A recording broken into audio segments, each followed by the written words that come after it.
Hi, my name is John with Onyx Imaging here in Tulsa, Oklahoma. We are the highest rated printer service center nationwide. If you are interested in learning how to receive free labor on all of your service calls as well as how to qualify for free printer upgrades, contact us today. We are here for all of your printer and office supply needs. Okay, today we're going to show you how to replace a drum and reset the drum counter on a Brother HL-6050 printer. It's a pretty simple process. The first thing you're going to do is open the front door. After that, we're going to remove the toner and drum. They're going to come out as one piece. Then we need to separate the toner from the drum. So to do that, there's a little blue tab on the side of the drum. Press down on that little blue tab. You're going to be able to lift and separate the toner from the drum. We'll set our old one off to the side here. We have our new Onyx brand drum.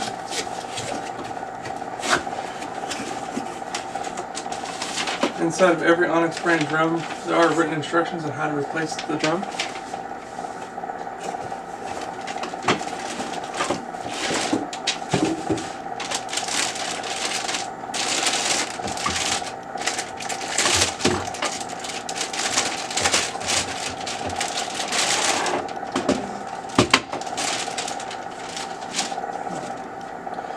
Once we have the new drum ready to go, we're going to reinstall the toner into the drum.